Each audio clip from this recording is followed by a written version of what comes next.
Selamat datang di channel kami, jangan lupa like dan subscribe channel di bawah ini.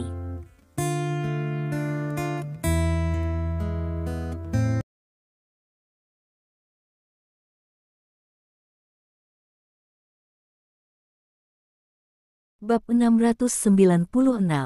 Sekendi anggur buah dengan cepat dikonsumsi. Jenis wine yang diseduh dengan buah-buahan ini memiliki kandungan alkohol yang rendah dan mudah diminum, rasanya seperti meminum koktail, sehingga juga cepat diminum. "Akang, ambil panci lagi," kata Ayunduo. "Oh." Akon mengangguk, lalu berbalik dan turun. Tidak lama kemudian, Akang kembali ke atas dengan kendi anggur buah yang sama. "Tambahkan ke Tuan Lin," kata Ayunduo. Akang membuka anggur dan menuangkan segelas untuk Stephen Lin. "Ayo, Tuan Lin, ayo pergi sekali lagi. Senang bertemu dengan pria besar sepertimu," kata Ayundao sambil tersenyum. "Ayo." Stephen Lin mengambil gelas itu dan menyentuh Ayunduo, lalu meminum anggur di gelas itu. "Aku tidak menyangka Tuan Lin menjadi orang yang begitu heroik. Apa yang aku, Ayundao, paling suka dalam hidup ini adalah orang-orang heroik." Ayunduo tertawa. "Kecil, anggur adalah hal favoritku. Aku tidak membual denganmu. Ketika aku minum di luar, aku minum Feitian Maotai dengan lebih dari 50 derajat Celcius per botol." Stephen Lin tertawa. "Anggur buah kami baru berusia 20-an, jadi mengapa Anda tidak minum satu kotak, Tuan Lin?" kata Ayunduo. "Haha, hampir tidak apa-apa." "Hei, tidak, kenapa kepalaku pusing?" Stephen Lin menutupi dahinya dengan ragu. "Pusing? Apakah Anda mabuk, Tuan Lin?" Ayunduo bertanya dengan setengah tersenyum. "Seharusnya tidak mungkin. Aku sangat pusing, kenapa aku tidak memiliki kekuatan di seluruh tubuhku?" Stephen Lin jatuh ke samping saat berbicara, dan seluruh orang itu langsung berbaring di tanah. "Benar pusing." Ayunduo berdiri, berjalan ke Stephen Lin dan berkata dengan rendah hati, "Tuan Lin, kendi anggur kedua ini bisa berbeda dari yang pertama." Petik 2. "Apa maksudmu?" Stephen Lin bertanya curiga. "Kamu akan tahu apa artinya nanti, Akang. Bawa dia ke ruang bawah tanah," kata Ayunduo sambil mencibir. Akang mengangguk, dan mengangkat Stephen Lin yang tergeletak di tanah. Pada saat ini, Stephen Lin lemas seolah tidak punya tulang. Akang membawa Stephen Lin dari lantai 3 ke lantai 1, lalu masuk ke salah satu ruangan. Di ruangan itu, dia membuka pintu rahasia, di belakangnya ada tangga pedesaan. Seorang kang menggendong Stephen Lin dan berjalan menuruni tangga, dan akhirnya sampai di ruang bawah tanah. "Apa yang kamu lakukan? Apa yang kamu lakukan?" Stephen Lin berkata dengan lemah.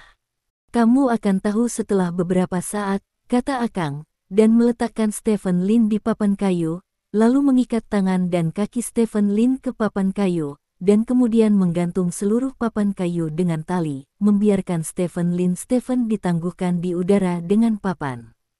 "Kamu." Stephen Lin tampaknya bahkan tidak dapat berbicara. Saat ini, Ayundao datang ke ruang bawah tanah. Dia memegang beberapa pisau di tangannya, beberapa kecil dan beberapa besar, yang terlihat agak mengganggu. Bos, kamu, apa yang kamu lakukan?" Stephen Lin bertanya sesekali. "Awalnya aku tidak bermaksud melakukan apapun padamu, selama kamu bersedia datang ke desa kami untuk mengumpulkan bahan obat, tapi siapa tahu, kamu tidak akan datang di masa depan, jadi aku hanya bisa menahanmu." "Desa kami." Ayunduo memegang pisau kecil datang ke Stephen Lin. Berdiri di samping Stephen Lin, Akang memasukkan tangannya ke dalam celana Stephen Lin, dan mengeluarkan ponsel Stephen Lin dari dalamnya. "Apa kata sandinya?" tanya Akon. Kamu ingin merampokku." Stephen Lin sepertinya tahu apa yang dipikirkan Ayunduo dan Akang. "Apa kata sandinya?" "Aku tidak mau menanyakannya untuk ketiga kalinya," kata Akang dengan wajah muram. "Kata sandinya 132.580, kalian berdua, jika kalian mencari uang, aku bisa memberimu uang, selama kalian biarkan aku pergi." kata Stephen Lin. Akang membuka kunci kata sandi ponsel Stephen Lin sesuai dengan kata sandi yang dikatakan Stephen Lin, lalu mengklik langsung ke WeChat dan mengklik perubahan WeChat. Keseimbangan 8 angka dalam perubahan itu membuat napas Akang dan Ayundao tiba-tiba menjadi berat. Berapa password pembayarannya? Tanya Akang. Tidak apa-apa mentransfer uang kepada Anda, tetapi Anda harus membiarkan saya pergi, jika tidak, atau Anda akan mengalami nasib buruk. Stephen Lin berkata, apa maksudmu? Tanya Akang. Anda dengan mudah. Stephen Lin berkata, tampaknya masuk akal, ayah. Akang memandang Ayunduo dan berkata. Ayunduo mengerutkan kening, berpikir bahwa apa yang dikatakan Stephen Lin agak masuk akal, dan dia tidak memiliki banyak kartu bank lain. Jika uang ditransfer ke kartu, akan sulit bagi bank untuk menemukannya. Keluar. Sulit. Kalian berdua, aku punya ide. Stephen Lin berkata. Ceritakan tentang itu. Ayunduo berkata. Kamu lihat apakah ada sesuatu yang berharga di sekitarmu, lalu, jual barang itu, jual padaku, dan aku akan membayarmu lagi, jutaan atau puluhan juta, semuanya adalah baik di sini, dengan cara ini, kami menghitung sebagai kesepakatan, kan? Kata Stephen Lin. Kata-kata Stephen Lin membuat mata Ayunduo dan Akang berbinar pada saat yang sama. Jika ini masalahnya, itu benar-benar berhasil. Berapa banyak Anda membayar? Bahkan jika saya keluar untuk memanggil polisi dan menangkap Anda, saya tidak dapat melakukan apapun untuk Anda. Stephen Lin berkata lagi, hal-hal yang tidak bisa dinilai secara normal. Ayundao dan Akang saling memandang. Apakah ada? Stephen Lin bertanya. Ya. Ayundao mengangguk, memandang Stephen Lin dan berkata, namun, bagaimana saya bisa percaya bahwa Anda tidak akan memanggil polisi setelah itu? Ketika Anda menelepon polisi, bahkan jika kami tidak akan ditangkap, kami harus mengembalikan uang-uang untuk Stephen Lin. Bukan begitu. Saya tidak dipaksa, itu hitam dan putih, bahkan jika saya ingin menyesalinya, saya tidak dapat menahannya, kata Stephen Lin. Cara yang bagus, ayah, jadi kita tidak hanya bisa mendapatkan uang, tetapi juga tidak melanggar hukum. Kata Akang dengan semangat. Ayunduo mengerutkan kening, dengan serius memikirkan kelayakan proposal Stephen Lin. Dia jauh lebih dewasa daripada Akang, jadi tentu saja dia tidak akan percaya dengan mudahnya apa yang dikatakan Stephen Lin. Anda dapat yakin bahwa saya berada di wilayah Anda, dan saya tidak akan memainkan trik apapun. Saya juga tidak ingin mati. Saya akan bekerja sama dengan Anda, kata Stephen Lin. Setelah mendengar kata-kata Stephen Lin, Ayundao akhirnya mengambil keputusan. Oke, tidak masalah. Selama kamu bersedia menandatangani kontrak dengan kami untuk merekam video, maka kami akan melepaskanmu setelah kami mendapatkan uangnya. Kata Ayundao. Apakah ini bagus? Ya, bisakah Anda memberi saya penawarnya? Saya bahkan tidak bisa berbicara dengan lancar seperti ini. Siapapun yang melihatnya akan tahu bahwa saya sedang dipaksa, kata Stephen Lin. Aku akan memberimu sedikit obat penawar terlebih dahulu, sehingga kamu memiliki kemampuan untuk bertindak sendiri, tetapi kamu masih akan merasa lelah. Setelah kamu mentransfer semua uangnya kepada kami akan memberikan semua obat penawarnya. Kata Ayunduo. Oke, ya. Stephen Lin mengangguk. Akang, beri dia setengah obat penawar, kata Ayundao. Akang mengangguk, mengeluarkan pil dari sakunya, memotong setengahnya dan memasukkannya ke mulut Stephen Lin. Semenit kemudian, Stephen Lin menghela napas panjang dan berkata, aku merasa lebih baik sekarang. Petik 2. Turunkan dia, kata Ayundao kepada Akang. Akang meletakkan Stephen Lin di tanah, lalu melonggarkan tali pada Stephen Lin. Stephen Lin berdiri di tempatnya, kondisi mentalnya tidak terlalu baik. Bawa dia untuk menandatangani kontrak, kata Ayundao, berbalik dan meninggalkan ruang bawah tanah. Saya menyarankan Anda untuk tidak bermain trik. Bahkan jika Anda melarikan diri dari kami, Anda tetap tidak dapat meninggalkan desa ini. Hanya ada satu pintu masuk dan keluar ke desa, dan semua saudara laki-laki saya ada di sana. Kata Akon. Aku tahu, aku tidak akan melakukannya. Stephen Lin menggelengkan kepalanya, lalu keluar dari ruang bawah tanah dengan dukungan Akang dan kembali ke lantai 3. Saat ini, ada beberapa pria lagi di lantai 3, masing-masing dengan sabit di tubuhnya, tampak mengancam. Dikelilingi oleh orang-orang ini, Stephen Lin duduk di kursi bambu. Akang sedang duduk di seberang Stephen Lin, bermain dengan senapan di tangannya. Masih bisakah kamu menggunakan senapan? Stephen Lin bertanya. Tentu saja, berburu adalah tradisi kami, kata Akang sambil mengarahkan senjatanya ke Stephen Lin. Jangan lakukan ini, hati-hati. Stephen Lin berkata dengan gugup. Keahlian menembak saya sangat akurat. Seekor kelinci yang jaraknya lebih dari 10 meter dapat mengenai kepala dengan satu tembakan. Saya belum pernah menembak manusia sebelumnya, tapi saya pikir akan lebih mudah menembak daripada kelinci. Jika Anda bermain trik, aku tidak keberatan menembakmu di kepala. Pistol, kata Akon. Jangan berani. Stephen Lin berkata dengan senyum di wajahnya. Maaf, kamu tidak berani. Akon tersenyum penuh kemenangan. Tidak lama kemudian, Ayundao datang ke lantai 3 dengan sebuah kontrak dan tas. Nak, kamu yang bertanggung jawab atas videonya, kata Ayundao kepada Akang. Akang mengangguk, mengangkat teleponnya dan berjalan ke samping. Ini yang aku jual padamu. Ayundao menyerahkan tas itu kepada Stephen Lin. Stephen Lin mengambil tas itu dan melihatnya. Di dalam tas ada seikat bunga merah kering. Melihat bunga-bunga ini, pupil Stephen Lin sedikit menyusut. Dia belum pernah melihat bunga sakura yang jatuh, apalagi seperti apa bunga sakura yang jatuh itu, tetapi aroma bunga ini persis sama dengan yang dia cium di rokok sebelumnya. Dengan kata lain, sekantong bunga di depanku kemungkinan besar adalah bunga sakura. Apa ini? Kelihatannya sangat biasa, kata Stephen Lin. Ini bunga legendaris. Hampir tidak terlihat di pasaran dan tidak memiliki nilai yang jelas. Anda dapat menandatangani kontrak dan mentransfer uang setelah penandatanganan. Kami akan membiarkan Anda pergi, kata Ayundao. Stephen Lin melihat kontraknya. Kontrak tersebut tidak menyebutkan nama bunganya, tetapi hanya obat herbal China, dan angka 8 digit tertulis di kolom harga, yang mirip dengan jumlah perubahan Stephen Lin.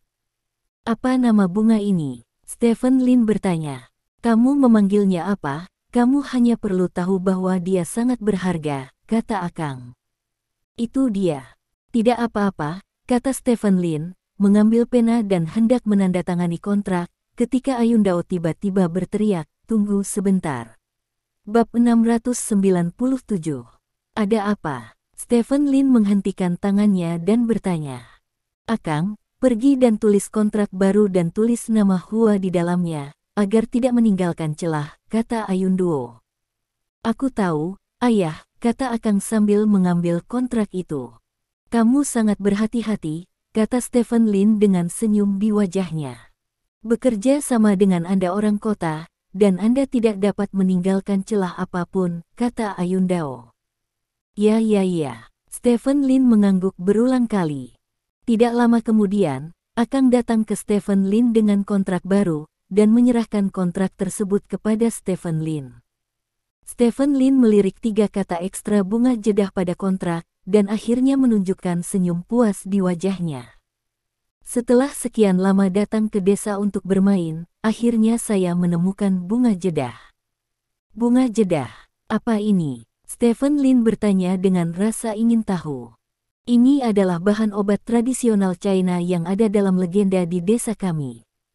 Ini sangat berharga. Anda hanya perlu menandatanganinya, dan itu akan dianggap murah untuk Anda, kata Ayundao. Oke. Stephen Lin mengangguk, dan menandatangani kontrak Lin Zi di depan semua orang. Uangnya bisa ditransfer, kata Ayundao.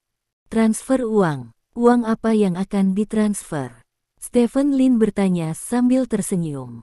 Apakah kamu sedang mencari kematian? Ayundao menatap Stephen Lin dengan wajah gelap. Kamu merebut bunga jedah dari orang lain, mengapa aku harus memberimu uang? Stephen Lin bertanya. Bagaimana kamu tahu? Seorang Kang, yang bertanggung jawab atas rekaman video, berteriak ngeri. Jangan bicara. Ayundao tidak menyangka Akang akan mengekspos dirinya dalam sekejap, dan berteriak kegirangan. Akang membeku sesaat, lalu wajahnya menjadi gelap, dan dia juga mengerti bahwa dia baru saja mengekspos dirinya dengan kalimat itu. Jangan bersemangat, aku hanya ingin bunga jedah. Sedangkan untukmu, polisi sudah cukup, Stephen Lin tertawa. Siapa kamu? Ayundao bertanya dengan wajah gelap. Tidak masalah siapa saya, Anda hanya harus ingat, polisi akan datang mencari Anda dalam waktu singkat. Anda akan menghadapi hukuman-hukum yang berat, kata Stephen Lin sambil tersenyum. Sebelum polisi datang, kami akan mengirimmu untuk menemui Tuan Yan dan menjatuhkannya. Ayundao menunjuk ke arah Stephen Lin dan berteriak. Orang-orang berotot yang sudah siap berperang itu segera bergegas menuju Stephen Lin. Jika kamu tidak bergerak, kamu akan mati, jadi tidak heran kamu berani memukul kepala orang dengan palu. Stephen Lin menggelengkan kepalanya. Kata-kata Stephen Lin membuat wajah Ayundao menjadi sangat jelek. Beberapa pria kuat bergegas ke tubuh Stephen Lin dengan cepat, lalu mengayunkan sabit di tangan mereka dan menebas Stephen Lin. Orang-orang kuat ini hanya lebih kuat dari orang biasa, tetapi tidak ada prajurit. Dengan keterampilan Stephen Lin, tentu saja dia tidak akan menganggap serius orang-orang ini. Stephen Lin mengayunkan kakinya dengan tajam di tempat, dan langsung menyapu orang-orang ini. Kelihatannya menakutkan, sama sekali tidak berguna. Stephen Lin mengangkat bahu dan berkata, apakah kamu pikir kamu tidak terkalahkan jika kamu pandai bertarung? Suara Ayundao datang dari samping. Stephen Lin melihat ke arah Ayundao, hanya untuk melihat sebuah senapan muncul di tangan Ayundao, dan senapan inilah yang baru saja dimainkan Akang. Saat ini, moncong senapan mengarah ke Stephen Lin. Apakah kamu pikir kamu bisa menjadi tak terkalahkan dengan senjata? Stephen Lin bertanya balik. Setidaknya itu cukup untuk berurusan denganmu. Karena kamu menipu kami, maka kamu bisa pergi ke neraka, kata Ayundao sambil menarik pelatuk senapan di tangannya. Ledakan. Suara keras datang dari moncong senjata dan menyebar jauh, mengejutkan kawanan burung di hutan sekitarnya, serta polisi yang baru saja memasuki desa. Cepat, ada yang menembak, ke barat. Teriak polisi yang memimpin tim. Sekelompok polisi bergegas menuju Stephen Lin. Pada saat yang sama, di lantai 3 rumah Ayundao. Ayundao memandang Stephen Lin dengan tak percaya. Laras senapan di tangannya masih mengepul dengan asap biru, tetapi di depannya, Stephen Lin, yang seharusnya jatuh, tidak jatuh. Dia mengangkat tangan, menghadap Ayundao secara langsung. Dia memegangnya, seolah-olah ada sesuatu di tinjunya. Tebak apa ini di tanganku? Stephen Lin bertanya sambil tersenyum. Wajah Ayundao pucat, dia sudah menebak apa yang dipegang Stephen Lin, tetapi dengan pengetahuannya, dia tidak percaya seseorang bisa menangkapnya. Seorang Kang di samping juga pucat, senapan ini dapat membunuh babi hutan dengan satu tembakan, mengapa tidak terjadi apa-apa ketika dia memukul pria di depannya? Di bawah pengawasan keduanya, Stephen Lin melepaskan tangannya. Sebuah hulu ledak baru saja jatuh dari tangan Stephen Lin dan jatuh ke tanah. Kepala hulu ledak telah diratakan, yang berarti dia baru saja memukul sesuatu yang sangat keras, tetapi yang menerima hulu ledak jelas hanya sebuah tangan. Mungkinkah tangan itu adalah benda yang sangat keras? Aku tidak percaya. Ayundao meraung penuh semangat, dan melepaskan beberapa tembakan lagi ke arah Stephen Lin. Bang bang bang. Tangan Stephen Lin bergetar beberapa kali di depan Ayundao. Setelah semua peluru ditembakkan, Ayundao tersentak dengan cepat. Itu dia. Stephen Lin merentangkan kelima jarinya, dengan peluru tersangkut di antara jari-jarinya. Ah! Teriak Akon bersemangat, seolah seluruh pandangan dunianya telah ditumbangkan. Dang dang dang dang dang. Beberapa peluru jatuh dari tangan Stephen Lin ke tanah, membuat suara yang tajam. Dari sudut pandang waktu, polisi harus segera datang, kata Stephen Lin. Dia melangkah ke depan Akang, mengangkat tangannya dan memukul Akang hingga pingsan di tanah dengan pisau, lalu mengikuti pola yang sama untuk memukul Ayunduo pingsan. Setelah melakukan ini, Stephen Lin berjalan ke meja di sampingnya, mengambil kontrak dan melihatnya. Setelah memastikan bahwa tidak ada yang salah dengan kontrak tersebut, Stephen Lin berbalik dan pergi dengan bunga sakura yang berjatuhan, menghilang di gedung kecil berlantai 3 ini. Tidak lama kemudian, polisi datang. Polisi melihat Ayunduo dan Akang pingsan di tempat kejadian, serta senapan dan peluru, serta kontrak di atas meja.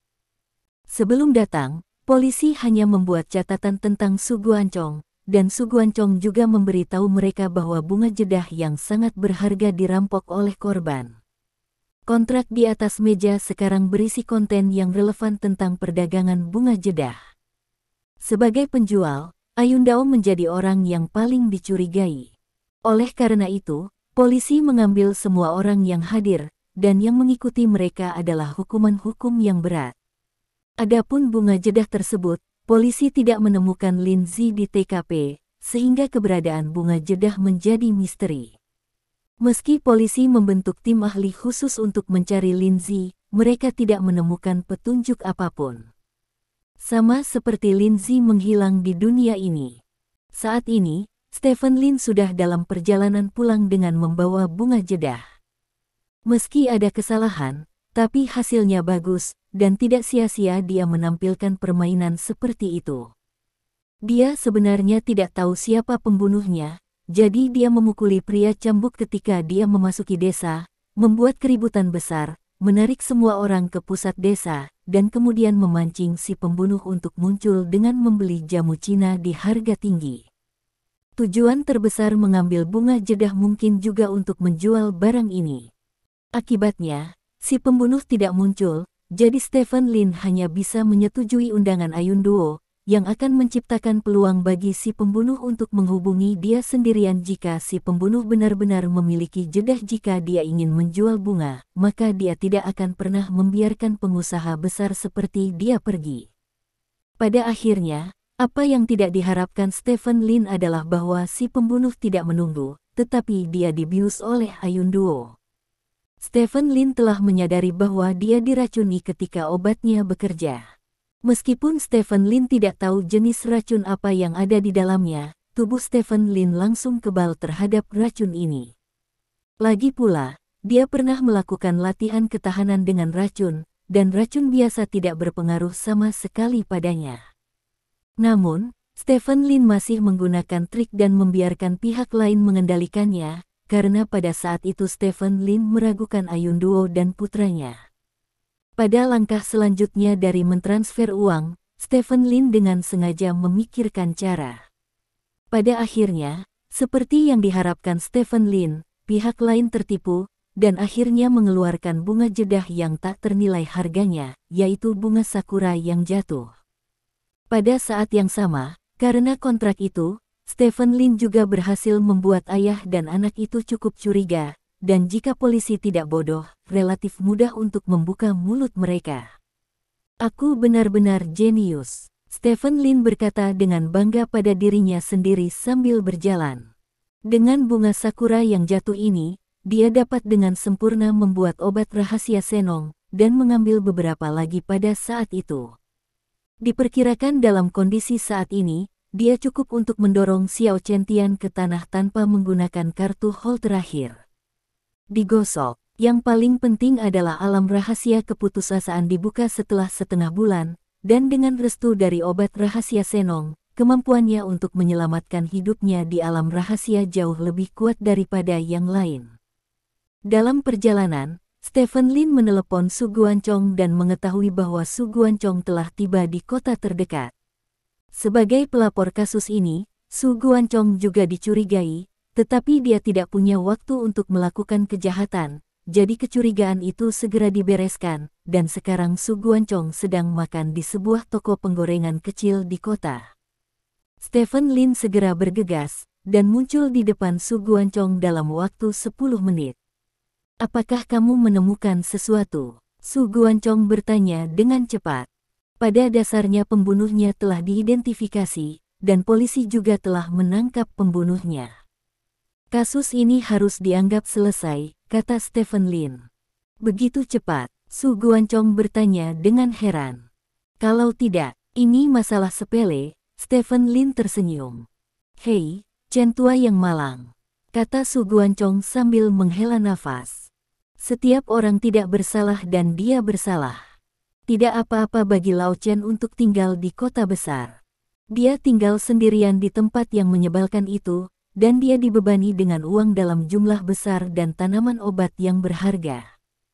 Sesuatu akan terjadi cepat atau lambat, kata Stephen Lin. Saya juga membujuknya, tetapi Chen tua mengatakan bahwa dia tidak ingin pergi. Dia mengatakan bahwa dia pernah bertemu dengan seorang ahli dunia di sana. Tempat tumbuh bunga jedah diceritakan oleh ahli dunia. Nanti, sang ahli di dunia menghilang. Benar, Lao Chen telah tinggal di sana, mengatakan bahwa dia sedang menunggu seorang ahli dari dunia luar untuk kembali, dan dikatakan bahwa dia telah menunggu selama 10 atau 20 tahun, kata Su Guancong. Bagaimana bisa ada begitu banyak orang luar akhir-akhir ini? Stephen Lin tersenyum dan menggelengkan kepalanya. Apa yang dikatakan Lao Chen kepada saya pada saat itu sangat mirip. Dia mengatakan bahwa pria jangkung itu bisa melompat dari tebing sejauh puluhan meter, dan kemudian dia bisa berhenti dengan menginjak cabang, dan kemudian bangkit lagi. Singkatnya, itu seperti TV. Seperti master seni bela diri di film, kata Su Guancong. Ahli seni bela diri tidak bisa melakukan itu. Jika mereka bisa melakukan ini, mereka akan menjadi abadi, kata Stephen Lin. Hei, itu benar, kurasa Lao Chen yang bingung, ayo pergi. Kata Su Guancong, bangkit dan pergi bersama Stephen Lin. Bab 698. Perjalanan pulang sangat mudah, meski masih membutuhkan waktu lebih dari 6 jam untuk berkendara.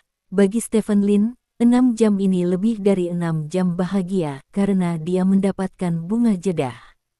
Secara alami tidak mungkin bagi orang lain untuk mengetahui masalah ini, jika tidak jedah Hua dapat diambil sebagai bukti fisik dalam kasus ini. Meskipun sangat mudah untuk mempertahankannya dengan kemampuan Stephen Lin, tetapi bagaimanapun juga itu akan merepotkan. Sudah malam ketika kami kembali ke penginapan, dan Gu Feiyan sedang duduk di lobi penginapan. Setelah melihat Gu Feiyan, Stephen Lin mengucapkan selamat tinggal kepada Su Guancong, lalu berjalan di belakang Gu Feiyan, dan memeluk leher Gu Feiyan dari belakang. Aku kembali, kata Stephen Lin, dan mencium pipi Gu Feiyan, begitu halus dan lezat sehingga orang tidak sabar untuk menggigitnya. Gu Feiyan terkejut pada awalnya, tetapi dia segera menyadari bahwa itu Stephen Lin. Dia menoleh dan bertanya, bagaimana kabarmu? Hampir. Stephen Lin tersenyum dan berjalan di depan Gu Feiyan, mengambil buah pir di atas meja dan menggigitnya. Itu bagus. Gu Feiyan menghela nafas lega. Kemana kamu pergi bermain hari ini? Stephen Lin tidak ingin Gu Feiyan bertanya lebih banyak tentang bunga jedah, jadi dia mengganti topik pembicaraan. Aku tidak pergi kemana-mana, aku hanya berjalan-jalan dan menunggumu di sini, kata Gu Feiyan. Sangat patuh. Stephen Lin bertanya dengan heran. Tentu saja.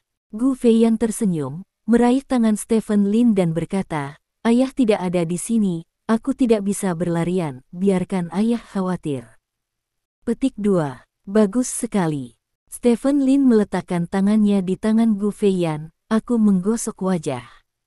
Ziming, karena masalah sudah selesai, ayo pulang besok, kata Gu Feiyan tiba-tiba. Pulang besok, kenapa? Sulit untuk keluar, kenapa kamu tidak bermain beberapa hari lagi? Kata Stephen Lin. Apakah kamu tidak akan memberitahuku? Gu Feiyan menatap Stephen Lin dan bertanya. Apa yang aku katakan padamu? Jantung Stephen Lin berdetak kencang, tetapi dia masih bertanya dengan acuh tak acuh. Saya menyalakan telepon saya di sore hari dan melihat banyak orang di firma hukum kami berbicara tentang kasus perceraian divisi properti, yang dikenal sebagai kasus perceraian pertama dalam sejarah kota Haixia, kata Gu Feiyan. Ya. Lalu, Stephen Lin bertanya. Yao Jing adalah orang yang mengajukan gugatan pembagian properti.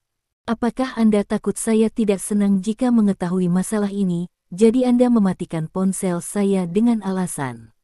Gu Feiyan menatap Stephen Lin, dengan kilatan di matanya berbagi emosi yang berbeda. Ya, Stephen Lin mengangguk, tetapi dia tidak menyangkalnya, karena apa yang dikatakan Gu Feiyan adalah kebenaran. Gu Feiyan menghela nafas panjang, meraih tangan Stephen Lin dan berkata, "Aku tahu apa yang kamu pikirkan. Jarang kita keluar, kamu tidak ingin aku mengetahui hal-hal yang menyusahkan ini, tetapi... Stephen, hal semacam ini adalah bukan sesuatu yang tidak kamu inginkan. Aku tahu itu tidak akan terjadi padanya. Masalah ini sangat penting bagimu, kamu tidak boleh bergaul denganku di kota Xiaoli." Seolah-olah tidak ada yang terjadi saat ini. Petik 2. Tentang kasus ini, bagaimana menurutmu? Stephen Lin bertanya. Bagaimana menurutku? Gu Feiyan berkata setelah ragu-ragu sejenak, pembagian properti adalah hak dasar yang diberikan kepada Yao Jing oleh hukum, dan aku tidak akan menghentikan haknya. Petik 2. Lalu apa? Stephen Lin bertanya jalan. Yang benar-benar membuat saya marah adalah fitnah dan fitnah Ibu Yao Jing terhadap Anda.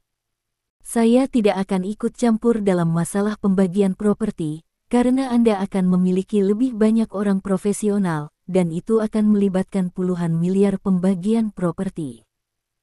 Sudah tarik-menarik yang panjang, tetapi saya tidak akan pernah membiarkan Ibu Yao Jing mengatakan itu tentang Anda, jadi setelah saya kembali, saya akan mengajukan gugatan di pengadilan atas pelanggaran hak reputasi Anda, dan saya harus membuat Yao Jing's ibu membayar harganya. Tidak ada yang bisa menggertak laki-laki saya.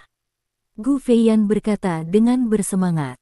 Mendengar kata-kata Gu Feiyan, perasaan hangat muncul di hati Stephen Lin.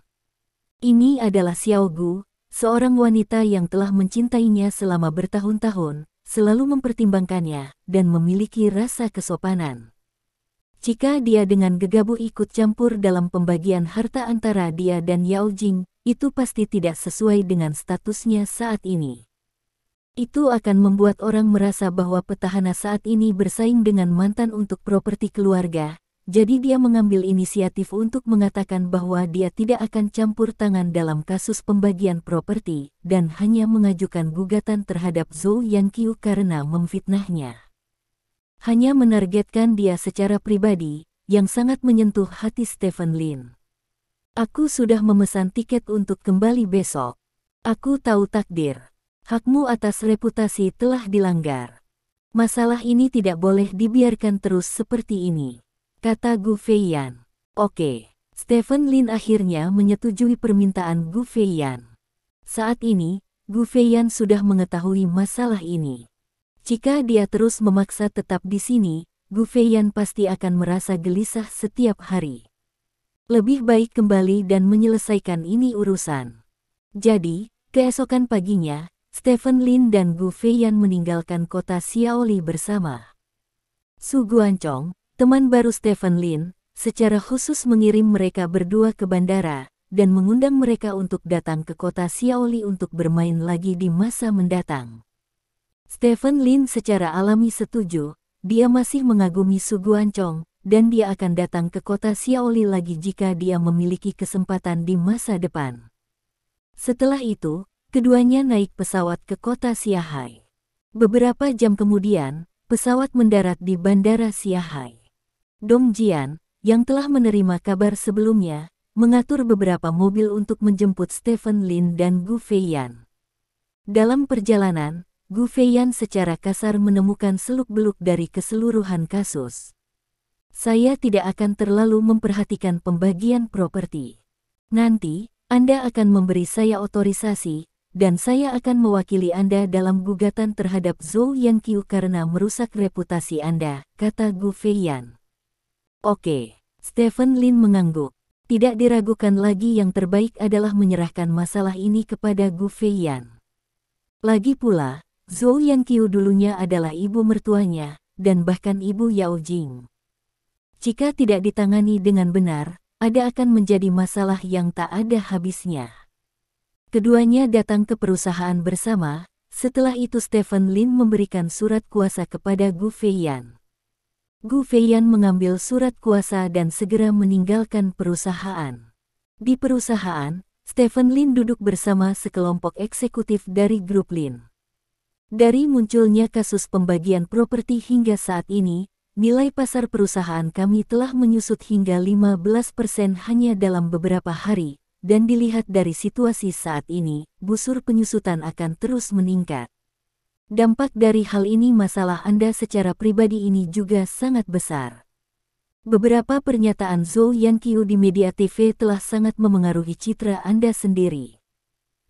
Meskipun kami telah menemukan sejumlah perusahaan hubungan masyarakat, opini publik telah terbentuk, dan Anda telah diberi label dengan beberapa label buruk. Semua orang lebih senang melihatmu, seorang pria yang telah menciptakan banyak keajaiban, jatuh dari altar. Jadi tidak perlu terlalu banyak kekuatan untuk menekan api, dan tentu saja akan ada banyak orang yang mendorong tembok. Wang Hai secara singkat berbicara tentang situasinya baru-baru ini. Stephen Lin duduk di kursi, menopang dagunya dengan satu tangan, seolah sedang memikirkan sesuatu. Bos, saya pribadi menyarankan agar sanksi keras harus diambil terhadap Zhou Yanqiu, tambah Wang Hai. Masalah ini sudah dilakukan oleh Gu Feiyan, kata Stephen Lin. Saya khawatir Nona Gu tidak cukup kejam, kata Wang Hai. Dia memiliki ukuran sendiri. Stephen Lin menggelengkan kepalanya, dan kemudian berkata, apakah Anda sudah menghubungi Yao Jing? Stasiun pangkalan tempat mes Yao berada belum diperbaiki, dan efisiensi mosa kerajaan terlalu rendah, kata Wang Hai. Oh. Stephen Lin mengangguk tanpa berkata apa-apa. Ngomong-ngomong, Mes Song meninggalkan kerajaan Mosa pagi ini. Dilihat dari waktu, dia seharusnya sudah kembali ke kota Xiahai sekitar jam ini, kata Wang Hai. Song Siking. Stephen Lin membaca nama Song Siking, dan saat ini, ponsel Stephen Lin berdering. Stephen Lin mengambilnya dan melihatnya, hanya untuk menemukan bahwa itu adalah panggilan Song Siking. Stephen Lin mengangkat telepon. Stephen, aku baru saja melihat berita bahwa Jing Jing membagi harta keluarga denganmu, apa yang terjadi? Tanya Song Siking, dia tampak sangat bersemangat mendengar suaranya. Apakah kamu tidak tahu? Stephen Lin mengangkat alisnya dan bertanya. Aku tidak tahu. Jing Jing tidak pernah menyebutkan masalah ini kepadaku dari awal sampai akhir. Stephen, percayalah padaku, sangat tidak mungkin bagi Jing Jing untuk membagi propertimu. Aku telah bersamanya akhir-akhir ini, dan dia tidak pernah saya tidak berbicara tentang pembagian properti. Anda tahu, tidak mungkin untuk tidak memberitahu saya tentang hal semacam ini secara diam-diam, pasti ada yang salah dengan itu. Song Siking berkata dengan bersemangat. Apakah dia tidak pernah memberitahumu? Stephen Lin bertanya dengan cemberut. Tidak, kami tidak dapat dipisahkan akhir-akhir ini. Tidak mungkin dia menyembunyikan gugatan pembagian properti keluargaku denganmu. Sangat tidak mungkin, kata Song Siking. Aku tahu, kata Stephen Lin. Pasti ada yang salah dengan masalah ini. Kamu harus mencari tahu. Jing Jing selalu mencintaimu di dalam hatinya. Dia tidak akan pernah melakukan kesalahan padamu, kata Song Siking. Yah, aku mengerti, ayo lakukan dulu. Stephen Lin berkata, menutup telepon, lalu menatap Dong Jian dan berkata, Song Siking memberitahuku bahwa Yao Jing tidak mempercayakan keluarganya untuk meminta pembagian properti apapun. Petik 2. Aku juga berpikir itu tidak mungkin. Nona Yao sepertinya bukan orang seperti itu. Masalah ini agak misterius, kata Dong Jian dengan wajah serius. Lalu apakah kita harus menghubungi Mes Yao untuk mencari tahu masalahnya? Jika itu benar-benar tidak ada hubungannya dengan dia, maka kita dapat memintanya untuk berdiri dan mengklarifikasi, dan omong-omong, kita juga dapat mengejar tanggung jawab hukum Zhou Yanqiu. Wang Hai berdiri di samping bertanya. Masalahnya sudah sampai seperti ini, apakah menurutmu ada bedanya apakah dia berdiri atau tidak? Stephen Lin bertanya dengan ringan. Mengapa tidak ada perbedaan? Wang Hai bertanya dengan curiga. Stephen Lin menggelengkan kepalanya dan tidak banyak bicara. Dong Jian di samping menghela nafas, dan berkata, jika Mes Yao melangkah maju untuk mengklarifikasi, maka ibunya memalsukan sertifikat yang relevan dan menyebabkan kerugian besar bagi perusahaan kami. Apa yang harus kami lakukan tentang masalah ini? Dilihat dari kerugian saat ini, cukup bagi ibunya untuk duduk selama beberapa tahun. Sudah setahun, banyak perusahaan yang dikendalikan oleh pemiliknya terkena dampak dari kejadian ini. Tidak hanya pemiliknya yang menderita kerugian, tetapi investor dan pemegang saham lainnya juga menderita kerugian. Pemiliknya mungkin tidak peduli, tetapi dapatkah orang lain mengabaikannya?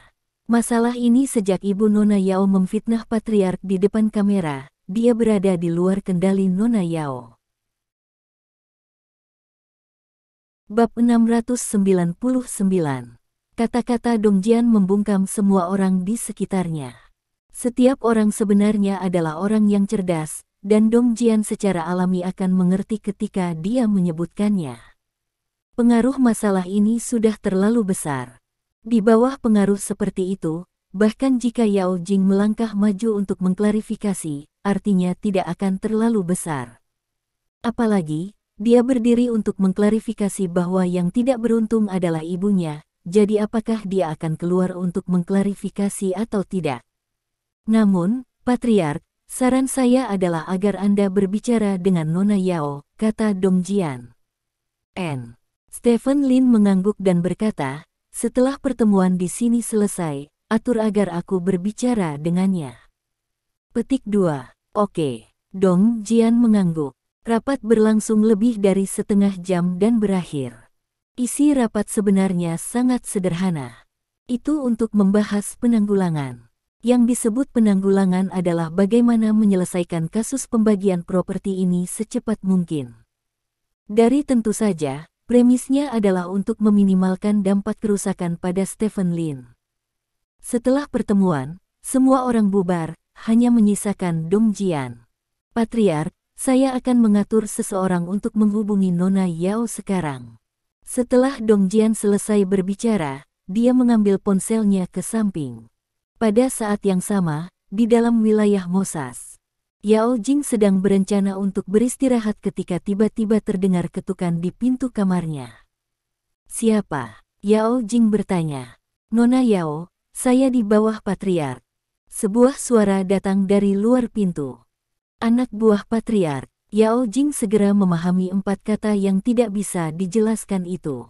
Yang disebut Patriark pastilah Stephen Lin. Dengan kata lain, di luar adalah bawahan Stephen Lin. Detak jantung Yao Jing semakin cepat, dia sedikit khawatir dan penuh harap, apa yang ingin dilakukan anak buah Stephen Lin ketika mereka menemukannya. Yao Jing berjalan ke pintu dan membukanya. Seorang pria berkulit gelap berdiri di luar pintu, memegang telepon besar di tangannya, yang terlihat seperti telepon satelit. Pemiliknya ingin memberitahumu sesuatu. Pria itu menyerahkan telepon ke Yao Jing. Yao Jing sedikit mengernyit, lalu mengambil alih telepon. Apa lagi yang kamu atur agar orang berada di sisiku? Yao Jing bertanya setelah mengangkat telepon. Suara Stephen Lin terdengar dari ujung telepon. Hanya saja kita belum punya waktu untuk mundur, kata Stephen Lin. Jawaban Stephen Lin membuat Yao Jing sedikit kesal. Dia berkata, kalau begitu kamu bisa menyuruh mereka pergi, kenapa kamu memberitahuku? Aku ingin menanyakan sesuatu padamu, kata Stephen Lin. Cepat tanyakan apakah kamu memiliki pertanyaan, kata Yao Jing. Apakah kamu mempercayakan ibumu untuk mengajukan gugatan pembagian properti terhadapku? Tanya Stephen Lin. Gugatan divisi properti? Tidak, jawab Yao Jing. Aku tahu itu bukan, kata Stephen Lin sambil tersenyum. Ada apa? Tanya Yao Jing. Ibumu mengajukan gugatan divisi properti terhadapku atas namamu beberapa hari yang lalu, kata Stephen Lin. Apa? Suara Yao Jing tiba-tiba naik 1 oktav, dan dia bertanya dengan penuh semangat, bagaimana ibuku bisa melakukan ini? Dia bilang dia punya otorisasimu, dan ada surat otorisasi terkait. Kata Stephen Lin. Aku tidak mengizinkannya melakukan apapun, dan aku tidak bermaksud meminta sepeser pun darimu. Bagaimana ibuku bisa melakukan hal seperti itu? Apakah dia gila? Yao Jing berkata dengan bersemangat. Kejadian ini telah terjadi selama 4 hari. Saat ini, Grup Lin sedang membuat persiapan yang relevan untuk menanggapi gugatan tersebut. Saya menelepon Anda untuk memberitahu Anda tentang kejadian ini. Saya hanya ingin mendapatkan jawaban.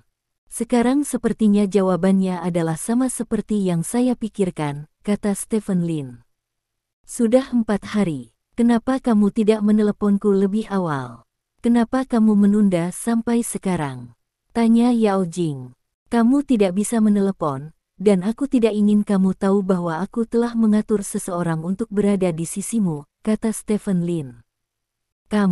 Kamu tidak ingin aku tahu bahwa kamu memiliki seseorang di sisiku saat ini. Apakah kamu gila? Apakah kamu tahu bahwa untuk perusahaan yang terdaftar, berita negatif dari pemegang saham pengendali perusahaan akan memberitahu perusahaan bagaimana banyak yang akan hilang dalam 4 hari? Yao Jing bertanya dengan penuh semangat. Tidak banyak, kata Stephen Lin. Aku benar-benar tidak tahu harus berkata apa tentang kamu. Aku akan menelepon ibuku sekarang, dan aku akan membantumu menangani masalah ini secepat mungkin. Kata Yao Jing, menutup telepon langsung, dan berkata ke wajahnya. Pria itu berkata, bisakah Anda menelepon saya? Ya, pria itu mengangguk, lalu menelepon nomor telepon yang diberikan Yao Jing. Namun, yang mengejutkan Yao Jing, telepon tidak tersambung, dan tidak ada yang menjawab telepon. Yao Jing menelepon ayahnya Yao Jianyong lagi, tapi tidak ada yang menjawab. Tak satu pun dari mereka menjawab telepon, yang membuat Yao Jing merasa tidak enak. Dia segera menelepon Stephen Lin. Ibu dan ayahku tidak menjawab telepon, dan aku tidak tahu kenapa. Mereka seharusnya ada di rumah saat ini, kata Yao Jing. Tidak ada jawaban. Mungkinkah dia keluar? Tanya Stephen Lin. Tidak mungkin. Sekarang waktunya makan siang. Kemana mereka bisa pergi? Bisakah kamu pergi dan melihat di mana mereka tinggal? Tanya Yao Jing. Oke. Stephen Lin langsung setuju tanpa terlalu banyak berpikir. Maka menyusahkanmu, jika kamu melihat mereka, katakan pada mereka untuk memanggilku, kata Yao Jing. Oke. Setelah menutup telepon, Stephen Lin berencana mengatur seseorang untuk pergi ke rumah Yao Jing. Tetapi setelah berpikir sejenak, dia pergi sendiri ke rumah Yao Jianyong. Sebagai menantu dari keluarga Yao, Stephen Lin masih memiliki kebaikan terhadap Yao Jianyong di dalam hatinya. Dia tidak ingin Yao Jianyong diseret oleh Zhou Yanqiu, jadi jika dia melihat Yao Jianyong dan Zhou Yanqiu nanti, dia masih berharap untuk membujuk Yao Jianyong untuk membujuk Zhou Yanqiu jangan pergi semakin jauh di jalan menuju kematian. Jika dia benar-benar tidak bisa membujuk, maka dia bisa dianggap sebagai yang paling baik hati. Setelah berkendara ke lantai bawah tempat rumah Yao Jianyong berada, Stephen Lin keluar dari mobil, lalu sampai di depan pintu rumah Yao Jianyong. Mengetuk pintu, tetapi tidak ada gerakan di dalam pintu. Stephen Lin sedikit mengernyit, dan mengetuk pintu lagi, tapi tetap tidak ada gerakan di dalam. Stephen Lin melirik jam tangannya, saat itu pukul 11:30, dan bagi orang biasa, ini adalah waktu makan malam. Stephen Lin mengulurkan tangannya untuk meraih kenop pintu, dan membantingnya sedikit. Pintu yang terkunci segera didorong terbuka. Stephen Lin mendorong pintu terbuka dan memasuki ruang tamu. Adegan di ruang tamu membuat wajah Stephen Lin berubah. Di lantai ruang tamu, tubuh Yao Jianyong dan Zhou Yanqiu terbaring dalam posisi yang sangat aneh. Dengan mata Stephen Lin, sekilas dapat diketahui bahwa tubuh kedua orang itu akan memiliki postur seperti itu, dan tulang di tubuh mereka pasti patah di banyak tempat. Stephen Lin berjalan ke sisi keduanya dan berjongkok, dan menemukan bahwa tidak ada vitalitas pada mereka berdua. Dengan kata lain, keduanya meninggal, dan mereka meninggal dalam kondisi yang mengerikan. Mereka dipatahkan secara paksa oleh tulang seseorang, dan kemudian leher mereka dipelintir. Hal ini terlihat dari kepala mereka yang terkulai. Stephen Lin tidak menyangka akan menjadi seperti ini ketika dia melihat kedua orang ini lagi setelah beberapa hari. Tanpa ragu, Stephen Lin mengambil ponselnya dan menelepon polisi. Polisi langsung mendatangi lokasi dan menutup lokasi. Stephen Lin dikirim ke kantor polisi sebagai reporter dan membuat pernyataan singkat. Setelah menyelesaikan catatan, Stephen Lin keluar dari kantor polisi dan meminta seseorang menelepon Yao Jing. "Bagaimana? Apakah kamu melihat orang tuaku?" Yao Jing bertanya di ujung telepon. "Mereka sudah mati," kata Stephen Lin dengan tenang. Tiba-tiba ada keheningan di ujung telepon. Beberapa detik kemudian, Yao Jing bertanya, "Apa yang kamu katakan?" "Mereka mati, mereka dibunuh," kata Stephen Lin. Dengan keras, Stephen Lin mendengar sesuatu jatuh ke tanah. Itu seharusnya adalah sebuah ponsel. Setelah sekian lama, suara Yao Jing terdengar dari ujung telepon. "Aku akan kembali sekarang." Petik 2. Ya. Petik 2. Setelah menutup telepon, Stephen Lin sudah berjalan keluar kantor polisi. Yang mengejutkan Stephen Lin adalah banyaknya wartawan media di luar kantor polisi. Begitu Stephen Lin muncul, dia langsung dikelilingi oleh orang-orang ini.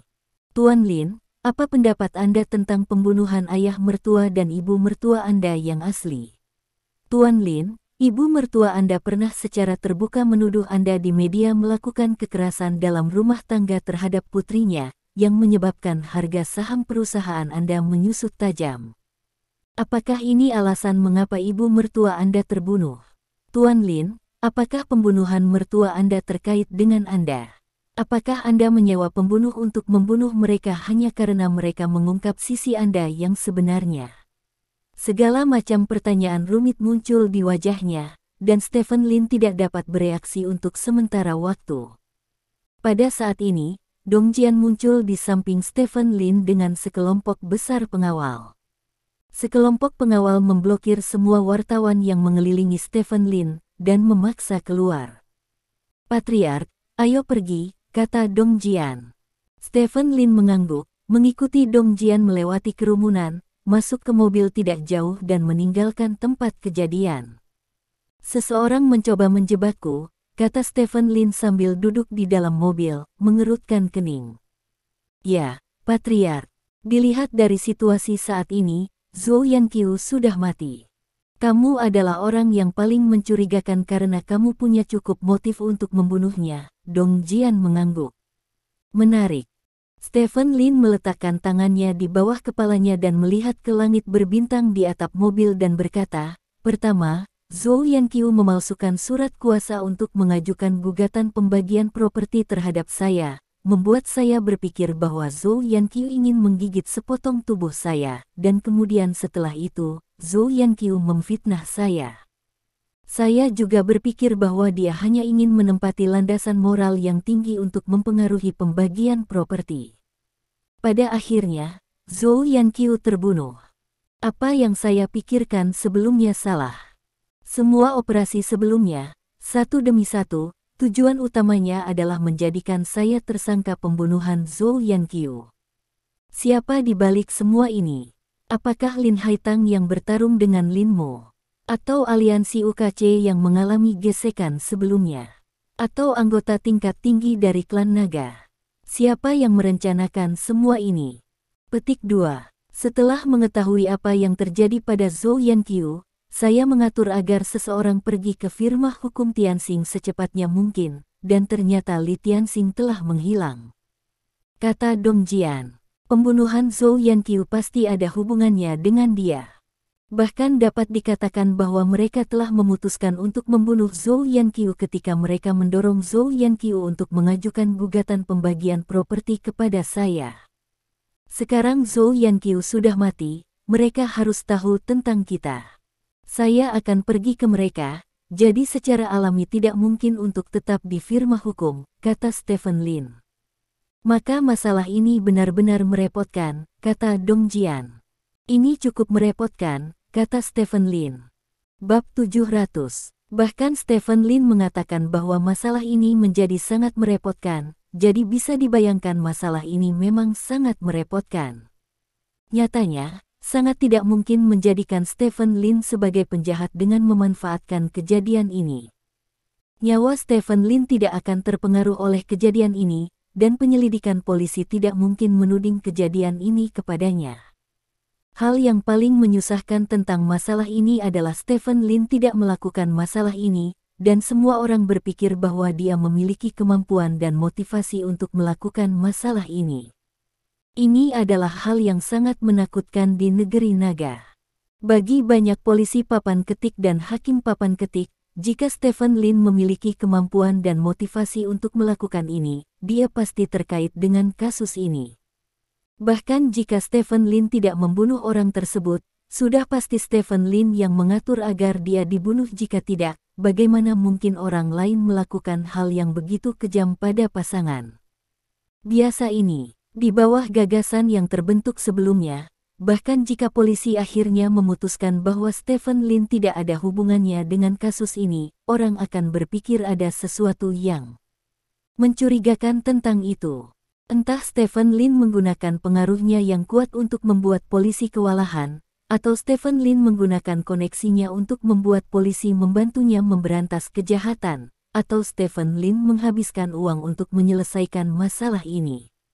Singkatnya, masalah ini teduh. Ini adalah hal yang paling menyusahkan, ketika satu orang menemukan orang lain bersalah, orang lain dicap bersalah, dan setiap tindakan yang membuktikan diri tidak bersalah akan dianggap menutupi kebenaran. Ini adalah hal yang paling tidak nyaman. Semua orang mencurigai Anda sebagai pembunuh, dan Anda tahu bahwa mereka mencurigai Anda, tetapi Anda tidak dapat melakukan apapun yang tidak perlu, dan jika Anda melakukannya, Anda akan dianggap bersalah. Ini seperti kehilangan $5 di kelas ketika saya masih kecil. Semua orang mengira Anda mencuri $5, tetapi karena tidak ada bukti, tidak ada yang mengatakan Anda adalah pencuri. Kemudian pemahaman diam-diam terbentuk antara satu sama lain, yaitu Anda adalah seorang pencuri. Anda akan merasa sangat tidak nyaman dalam situasi seperti itu. Anda menjelaskannya, orang tidak mengatakan Anda adalah seorang pencuri. Mengapa Anda menjelaskannya? Apakah itu hati nurani yang bersalah? Jika Anda tidak menjelaskannya, maka semua orang akan menganggap Anda adalah seorang pencuri, dan Anda akan terkejut di dalam hati. Stephen Lin tahu bahwa jika masalah ini tidak ditangani dengan baik, maka dia akan menghadapi situasi ini di masa depan. Semua orang diam-diam akan berpikir bahwa Anda adalah pembunuhnya, dan akan ada berbagai desas-desus di pasar. Desas-desus semacam itu tidak akan berdampak langsung pada Anda, tetapi akan memengaruhi harga saham perusahaan dan reputasi Anda. Bahkan dapat memengaruhi generasi masa depan Anda. Ada kemungkinan bahwa dalam beberapa tahun, orang akan dapat mengatakan dengan pasti bahwa Stephen Lin, orang terkaya di kota Haixia, adalah seorang pembunuh yang tertangkap.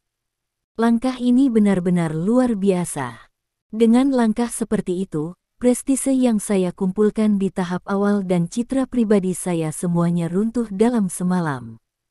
Bahkan jika pembunuhnya tertangkap kemudian, dapat dikatakan bahwa saya menghabiskan uang untuk mencari seseorang untuk mengambilnya.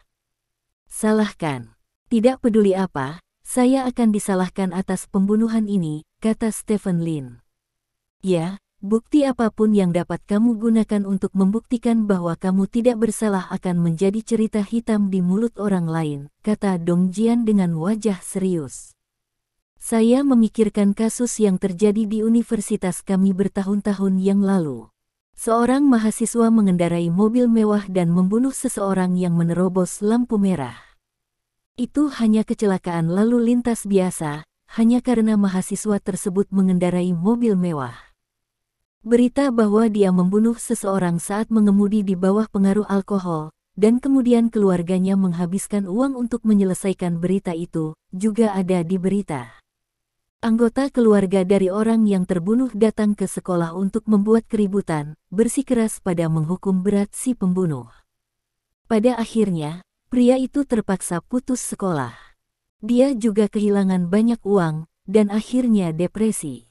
Pada saat kami lulus, masih ada desas-desus di sekolah bahwa dia membunuh seseorang saat mengemudi di bawah pengaruh alkohol, dan label itu tidak akan pernah dihapus.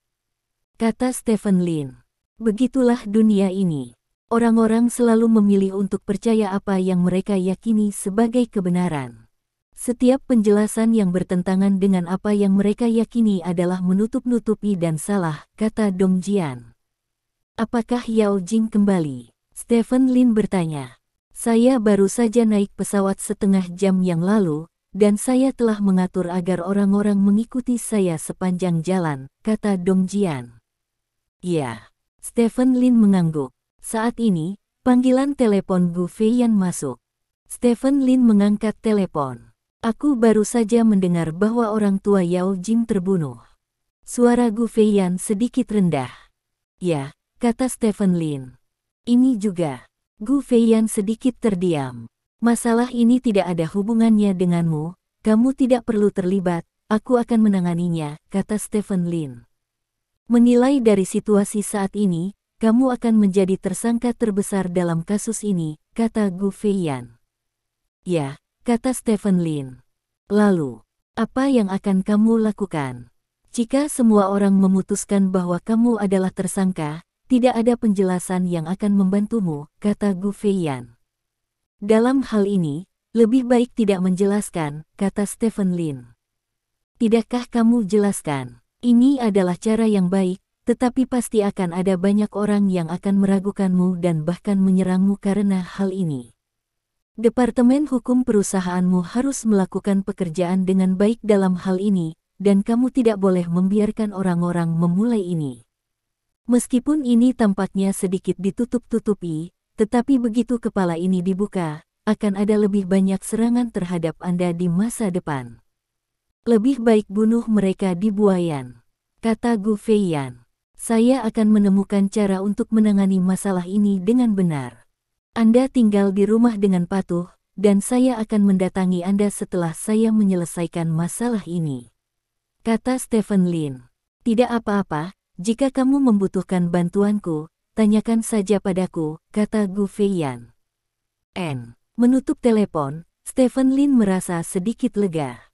Gu Feiyan menelepon dan tidak mengatakan apa-apa tentang apakah dia terkait dengan kasus ini dari sudut pandang ini. Gu Feiyan masih percaya pada karakternya. Terkadang kepercayaan pada hal semacam ini bisa dilihat melalui beberapa kata yang paling umum. Mobil yang ditumpangi Stephen Lin menuju ke arah grup Lin.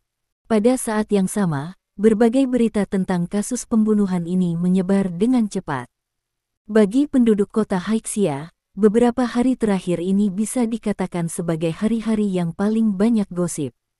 Pertama, orang terkaya Stephen Lin dan hari-hari awalnya pergi ke pengadilan karena masalah properti, dan kemudian mantan ibu Stephen Lin mertua menyampaikan berita tentang Stephen Lin di media, segala macam materi hitam tentang Stephen, seperti kekerasan dalam rumah tangga, kecurangan, Tepat ketika semua orang mengeluh bahwa Stephen Lin mengenal orang, tahu wajahnya tetapi tidak tahu hatinya, berita besar pecah hari ini mantan mertua Stephen Lin ditangkap di rumah membunuh, dan metode pembunuhnya sangat kejam, mematahkan hampir semua tulang korban, dan korban disiksa sampai mati kesakitan. Begitu berita itu keluar, semua orang segera menatap Stephen Lin dengan curiga. Tidak mungkin, siapa yang menjadikan Stephen Lin orang yang paling mencurigakan? Mantan ibu mertuanya datang untuk bersaing dengannya atas nama mantan istrinya untuk harta keluarga, dan membeberkan skandal Stephen Lin di media. Hal-hal ini cukup untuk memberikan motivasi yang cukup bagi Stephen Lin. Siapa lagi yang ingin mantan mertuanya meninggal mendadak selain Stephen Lin? Dengan demikian, semua jenis rumor yang tidak menguntungkan bagi Stephen Lin lahir dari keraguan tersebut. Beberapa orang mengatakan bahwa Stephen Lin menyewa seorang pembunuh untuk membunuh mantan mertuanya untuk melampiaskan kemarahan batinnya, yang lain mengatakan bahwa Stephen Lin melakukannya sendiri, karena dikatakan bahwa orang yang membunuh mantan mertua Stephen Lin adalah seorang pejuang dan yang memiliki kekuatan yang sangat kuat, tidak ada jejak prajurit yang tersisa di tempat kejadian, dan pengawasan di sekitarnya bahkan tidak memotret bayangan lawan. Dan Stephen Lin sendiri adalah orang yang sangat kuat, ini untuknya tidak ada yang sulit sama sekali. Segala macam rumor beredar di pasar, bahkan menyebar ke internet. Seseorang memposting sebuah postingan yang secara khusus menganalisis kemungkinan Stephen Lin membunuh mantan mertuanya dan metode terkait, dan menarik banyak orang untuk menontonnya. Berbeda dengan rumor tersebut, harga saham semua perusahaan yang dikendalikan oleh Stephen Lin anjlok setelah pasar dibuka pada sore hari. Harga saham beberapa perusahaan besar di mana Stephen Lin menguasai sebagian besar sahamnya hampir jatuh hingga batasnya. Ini adalah krisis terbesar yang dihadapi Stephen Lin sejak kebangkitannya. Jika masalah ini tidak dapat diselesaikan dengan sempurna, maka Stephen Lin akan disambut dengan penurunan aset yang tajam. 1 jam setelah Stephen Lin kembali ke perusahaan, orang-orang dari kantor polisi datang ke grup Lin dan membawa Stephen Lin pergi. Sebelumnya, Lindsay diperintahkan untuk masuk ke kantor polisi karena dia adalah informannya, tapi kali ini karena dia adalah tersangka terbesar. Ketika Stephen Lin keluar dari kantor polisi bersama polisi, para wartawan yang menunggu di pintu berbondong-bondong ke Stephen Lin seperti orang gila. Jika bukan karena keamanan yang kuat dari grup Lin, Stephen Lin dan beberapa polisi yang datang untuk memanggilnya akan kewalahan oleh para wartawan. Stephen Lin dikirim ke biro kota dengan mobil polisi. Adegan ini ditangkap oleh media dan diposting langsung di internet. Alhasil, rumor penangkapan Stephen Lin menyebar dengan cepat. Meskipun Stephen Lin meninggalkan kantor polisi 1 jam kemudian, masih ada berbagai desas-desus yang tidak menguntungkan baginya, tekanan atau semacamnya. Ada terlalu banyak rumor dari segala jenis, dan tidak ada cara untuk membedakan yang benar dari yang salah. Orang-orang juga menyaksikan semua ini dengan mentalitas menonton kegembiraan. Beberapa orang terstimulasi oleh apa yang disebut teduh dan meneriaki Stephen Lin di internet. Beberapa bahkan meminta pemerintah pusat untuk membentuk satuan tugas untuk melakukan penyelidikan independen terhadap kasus untuk menghindari teduh. Dalam keadaan seperti itu, rumah Stephen Lin di Feng Huang Bieyuan juga dikepung oleh wartawan. Sangat tidak mungkin bagi Stephen Lin untuk pulang dan tinggal. Namun, saat ini, Stephen Lin juga tidak mau pulang. Dia menerima telepon, berganti ke mobil biasa di perusahaan, dan meninggalkan perusahaan menuju bandara tanpa ada yang memperhatikannya. Di bandara, sebuah pesawat yang terbang dari negara MOS mendarat mulus di landasan. Yao Jing turun dari pesawat dengan tergesa-gesa tanpa barang bawaan dan berjalan keluar bandara. Bab 699. Kata-kata Dong Jian membungkam semua orang di sekitarnya. Setiap orang sebenarnya adalah orang yang cerdas, dan Dong Jian secara alami akan mengerti ketika dia menyebutkannya. Pengaruh masalah ini sudah terlalu besar. Di bawah pengaruh seperti itu, bahkan jika Yao Jing melangkah maju untuk mengklarifikasi, artinya tidak akan terlalu besar. Apalagi, dia berdiri untuk mengklarifikasi bahwa yang tidak beruntung adalah ibunya. Jadi apakah dia akan keluar untuk mengklarifikasi atau tidak? Namun, Patriark, saran saya adalah agar Anda berbicara dengan Nona Yao, kata Dong Jian. Stephen Lin mengangguk dan berkata, setelah pertemuan di sini selesai, atur agar aku berbicara dengannya. Petik 2. Oke. Dong Jian mengangguk. Rapat berlangsung lebih dari setengah jam dan berakhir. Isi rapat sebenarnya sangat sederhana. Itu untuk membahas penanggulangan. Yang disebut penanggulangan adalah bagaimana menyelesaikan kasus pembagian properti ini secepat mungkin. Dari tentu saja, premisnya adalah untuk meminimalkan dampak kerusakan pada Stephen Lin. Setelah pertemuan, semua orang bubar, hanya menyisakan Dong Jian. Patriark, saya akan mengatur seseorang untuk menghubungi Nona Yao sekarang. Setelah Dong Jian selesai berbicara, dia mengambil ponselnya ke samping. Pada saat yang sama, di dalam wilayah Mosas, Yao Jing sedang berencana untuk beristirahat ketika tiba-tiba terdengar ketukan di pintu kamarnya. Siapa? Yao Jing bertanya. Nona Yao, saya di bawah Patriark. Sebuah suara datang dari luar pintu. Anak buah Patriark. Yao Jing segera memahami 4 kata yang tidak bisa dijelaskan itu. Yang disebut Patriark pastilah Stephen Lin. Dengan kata lain, di luar adalah bawahan Stephen Lin. Detak jantung Yao Jing semakin cepat, dia sedikit khawatir dan penuh harap, apa yang ingin dilakukan anak buah Stephen Lin ketika mereka menemukannya. Yao Jing berjalan ke pintu dan membukanya. Seorang pria berkulit gelap berdiri di luar pintu, memegang telepon besar di tangannya, yang terlihat seperti telepon satelit. Pemiliknya ingin memberitahumu sesuatu. Pria itu menyerahkan telepon ke Yao Jing.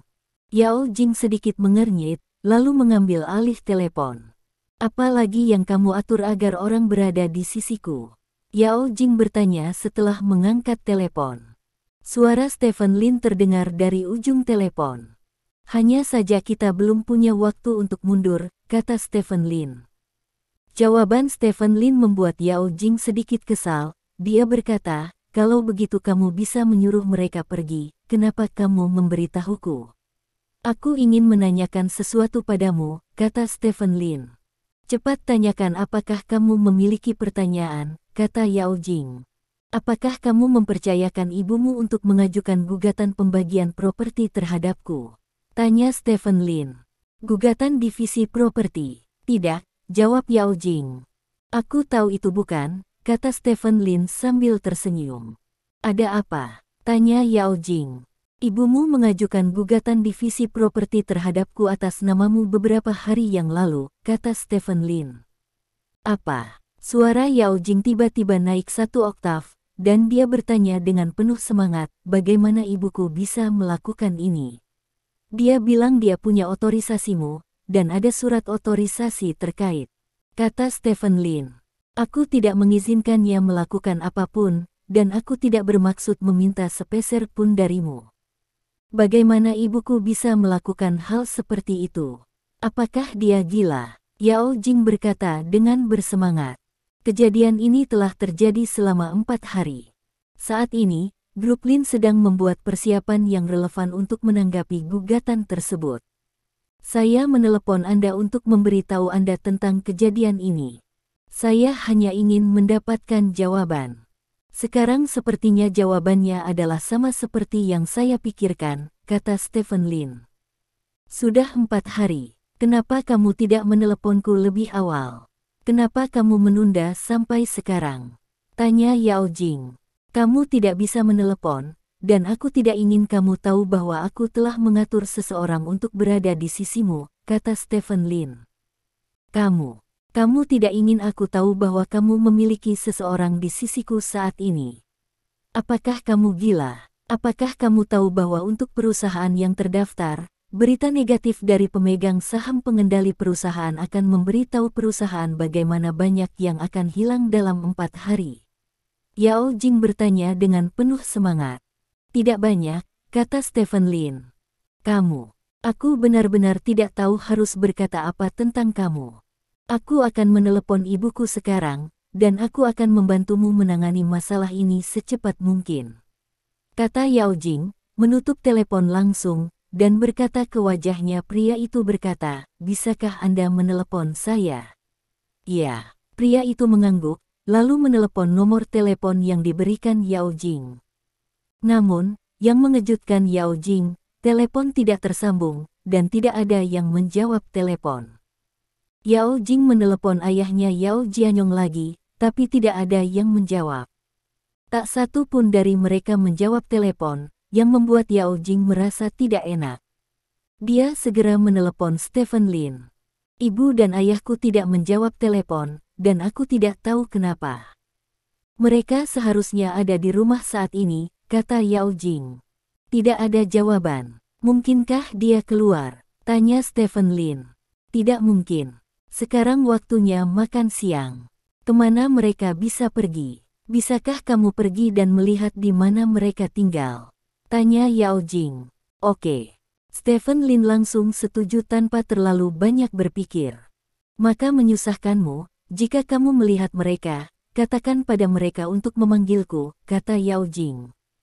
Oke. Setelah menutup telepon, Stephen Lin berencana mengatur seseorang untuk pergi ke rumah Yao Jing, tetapi setelah berpikir sejenak, dia pergi sendiri ke rumah Yao Jianyong. Sebagai menantu dari keluarga Yao, Stephen Lin masih memiliki kebaikan terhadap Yao Jianyong di dalam hatinya. Dia tidak ingin Yao Jianyong diseret oleh Zhou Yanqiu, jadi jika dia melihat Yao Jianyong dan Zhou Yanqiu nanti, dia masih berharap untuk membujuk Yao Jianyong untuk membujuk Zhou Yanqiu jangan pergi semakin jauh di jalan menuju kematian. Jika dia benar-benar tidak bisa membujuk, maka dia bisa dianggap sebagai yang paling baik hati. Setelah berkendara ke lantai bawah tempat rumah Yao Jianyong berada, Stephen Lin keluar dari mobil, lalu sampai di depan pintu rumah Yao Jianyong. Mengetuk pintu, tetapi tidak ada gerakan di dalam pintu. Stephen Lin sedikit mengernyit, dan mengetuk pintu lagi, tapi tetap tidak ada gerakan di dalam. Stephen Lin melirik jam tangannya, saat itu pukul 11:30, dan bagi orang biasa, ini adalah waktu makan malam. Stephen Lin mengulurkan tangannya untuk meraih kenop pintu, dan membantingnya sedikit. Pintu yang terkunci segera didorong terbuka. Stephen Lin mendorong pintu terbuka dan memasuki ruang tamu. Adegan di ruang tamu membuat wajah Stephen Lin berubah. Di lantai ruang tamu, tubuh Yao Jianyong dan Zhou Yanqiu terbaring dalam posisi yang sangat aneh. Dengan mata Stephen Lin, sekilas dapat diketahui bahwa tubuh kedua orang itu akan memiliki postur seperti itu, dan tulang di tubuh mereka pasti patah di banyak tempat. Stephen Lin berjalan ke sisi keduanya dan berjongkok, dan menemukan bahwa tidak ada vitalitas pada mereka berdua. Dengan kata lain, keduanya meninggal, dan mereka meninggal dalam kondisi yang mengerikan. Mereka dipatahkan secara paksa oleh tulang seseorang, dan kemudian leher mereka dipelintir. Hal ini terlihat dari kepala mereka yang terkulai. Stephen Lin tidak menyangka akan menjadi seperti ini ketika dia melihat kedua orang ini lagi setelah beberapa hari. Tanpa ragu, Stephen Lin mengambil ponselnya dan menelepon polisi. Polisi langsung mendatangi lokasi dan menutup lokasi. Stephen Lin dikirim ke kantor polisi sebagai reporter dan membuat pernyataan singkat. Setelah menyelesaikan catatan, Stephen Lin keluar dari kantor polisi dan meminta seseorang menelepon Yao Jing. Bagaimana? Apakah kamu melihat orang tuaku? Yao Jing bertanya di ujung telepon. Mereka sudah mati, kata Stephen Lin dengan tenang. Tiba-tiba ada keheningan di ujung telepon. Beberapa detik kemudian, Yao Jing bertanya, apa yang kamu katakan? Mereka mati, mereka dibunuh, kata Stephen Lin. Dengan keras, Stephen Lin mendengar sesuatu jatuh ke tanah, itu seharusnya adalah sebuah ponsel. Setelah sekian lama, suara Yao Jing terdengar dari ujung telepon. Aku akan kembali sekarang. Petik 2. Ya. Petik 2. Setelah menutup telepon, Stephen Lin sudah berjalan keluar kantor polisi. Yang mengejutkan Stephen Lin adalah banyaknya wartawan media di luar kantor polisi. Begitu Stephen Lin muncul, dia langsung dikelilingi oleh orang-orang ini. Tuan Lin, apa pendapat Anda tentang pembunuhan ayah mertua dan ibu mertua Anda yang asli? Tuan Lin, ibu mertua Anda pernah secara terbuka menuduh Anda di media melakukan kekerasan dalam rumah tangga terhadap putrinya, yang menyebabkan harga saham perusahaan Anda menyusut tajam. Apakah ini alasan mengapa ibu mertua Anda terbunuh? Tuan Lin, apakah pembunuhan mertua Anda terkait dengan Anda? Apakah Anda menyewa pembunuh untuk membunuh mereka hanya karena mereka mengungkap sisi Anda yang sebenarnya? Segala macam pertanyaan rumit muncul di wajahnya, dan Stephen Lin tidak dapat bereaksi untuk sementara waktu. Pada saat ini, Dong Jian muncul di samping Stephen Lin dengan sekelompok besar pengawal. Sekelompok pengawal memblokir semua wartawan yang mengelilingi Stephen Lin, dan memaksa keluar. "Patriark, ayo pergi," kata Dong Jian. Stephen Lin mengangguk, mengikuti Dong Jian melewati kerumunan, masuk ke mobil tidak jauh dan meninggalkan tempat kejadian. "Seseorang mencoba menjebakku," kata Stephen Lin sambil duduk di dalam mobil, mengerutkan kening. "Ya, Patriark, dilihat dari situasi saat ini, Zhou Yanqiu sudah mati. Kamu adalah orang yang paling mencurigakan karena kamu punya cukup motif untuk membunuhnya," Dong Jian mengangguk. "Menarik." Stephen Lin meletakkan tangannya di bawah kepalanya dan melihat ke langit berbintang di atap mobil dan berkata, "Pertama, Zhou Yanqiu memalsukan surat kuasa untuk mengajukan gugatan pembagian properti terhadap saya, membuat saya berpikir bahwa Zhou Yanqiu ingin menggigit sepotong tubuh saya, dan kemudian setelah itu, Zhou Yanqiu memfitnah saya. Saya juga berpikir bahwa dia hanya ingin menempati landasan moral yang tinggi untuk mempengaruhi pembagian properti. Pada akhirnya, Zhou Yanqiu terbunuh. Apa yang saya pikirkan sebelumnya salah. Semua operasi sebelumnya, satu demi satu, tujuan utamanya adalah menjadikan saya tersangka pembunuhan Zhou Yanqiu. Siapa di balik semua ini? Apakah Lin Haitang yang bertarung dengan Lin Mo? Atau aliansi UKC yang mengalami gesekan sebelumnya? Atau anggota tingkat tinggi dari klan naga? Siapa yang merencanakan semua ini? Petik 2. Setelah mengetahui apa yang terjadi pada Zhou Yanqiu, saya mengatur agar seseorang pergi ke firma hukum Tianxing secepatnya mungkin, dan ternyata Li Tianxing telah menghilang. Kata Dong Jian, pembunuhan Zhou Yanqiu pasti ada hubungannya dengan dia. Bahkan dapat dikatakan bahwa mereka telah memutuskan untuk membunuh Zhou Yanqiu ketika mereka mendorong Zhou Yanqiu untuk mengajukan gugatan pembagian properti kepada saya. Sekarang Zhou Yanqiu sudah mati, mereka harus tahu tentang kita. Saya akan pergi ke mereka, jadi secara alami tidak mungkin untuk tetap di firma hukum, kata Stephen Lin. Maka masalah ini benar-benar merepotkan, kata Dong Jian. Ini cukup merepotkan, kata Stephen Lin. Bab 700. Bahkan Stephen Lin mengatakan bahwa masalah ini menjadi sangat merepotkan, jadi bisa dibayangkan masalah ini memang sangat merepotkan. Nyatanya, sangat tidak mungkin menjadikan Stephen Lin sebagai penjahat dengan memanfaatkan kejadian ini. Nyawa Stephen Lin tidak akan terpengaruh oleh kejadian ini, dan penyelidikan polisi tidak mungkin menuding kejadian ini kepadanya. Hal yang paling menyusahkan tentang masalah ini adalah Stephen Lin tidak melakukan masalah ini, dan semua orang berpikir bahwa dia memiliki kemampuan dan motivasi untuk melakukan masalah ini. Ini adalah hal yang sangat menakutkan di negeri naga. Bagi banyak polisi papan ketik dan hakim papan ketik, jika Stephen Lin memiliki kemampuan dan motivasi untuk melakukan ini, dia pasti terkait dengan kasus ini. Bahkan jika Stephen Lin tidak membunuh orang tersebut, sudah pasti Stephen Lin yang mengatur agar dia dibunuh. Jika tidak, bagaimana mungkin orang lain melakukan hal yang begitu kejam pada pasangan? Biasa ini, di bawah gagasan yang terbentuk sebelumnya, bahkan jika polisi akhirnya memutuskan bahwa Stephen Lin tidak ada hubungannya dengan kasus ini, orang akan berpikir ada sesuatu yang mencurigakan tentang itu. Entah Stephen Lin menggunakan pengaruhnya yang kuat untuk membuat polisi kewalahan, atau Stephen Lin menggunakan koneksinya untuk membuat polisi membantunya memberantas kejahatan, atau Stephen Lin menghabiskan uang untuk menyelesaikan masalah ini. Singkatnya, masalah ini teduh. Ini adalah hal yang paling menyusahkan, ketika satu orang menemukan orang lain bersalah, orang lain dicap bersalah, dan setiap tindakan yang membuktikan diri tidak bersalah akan dianggap menutupi kebenaran. Ini adalah hal yang paling tidak nyaman.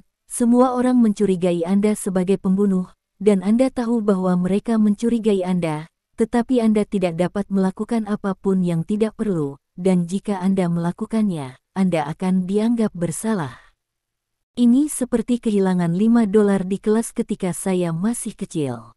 Semua orang mengira Anda mencuri $5, tetapi karena tidak ada bukti, tidak ada yang mengatakan Anda adalah pencuri. Kemudian pemahaman diam-diam terbentuk antara satu sama lain, yaitu Anda adalah seorang pencuri, Anda akan merasa sangat tidak nyaman dalam situasi seperti itu. Anda menjelaskannya, orang tidak mengatakan Anda adalah seorang pencuri. Mengapa Anda menjelaskannya? Apakah itu hati nurani yang bersalah? Jika Anda tidak menjelaskannya, maka semua orang akan menganggap Anda adalah seorang pencuri, dan Anda akan terkejut di dalam hati. Stephen Lin tahu bahwa jika masalah ini tidak ditangani dengan baik, maka dia akan menghadapi situasi ini di masa depan. Semua orang diam-diam akan berpikir bahwa Anda adalah pembunuhnya, dan akan ada berbagai desas-desus di pasar. Desas-desus semacam itu tidak akan berdampak langsung pada Anda, tetapi akan memengaruhi harga saham perusahaan dan reputasi Anda. Bahkan dapat memengaruhi generasi masa depan Anda. Ada kemungkinan bahwa dalam beberapa tahun, orang akan dapat mengatakan dengan pasti bahwa Stephen Lin, orang terkaya di kota Haixia, adalah seorang pembunuh yang tertangkap. Langkah ini benar-benar luar biasa.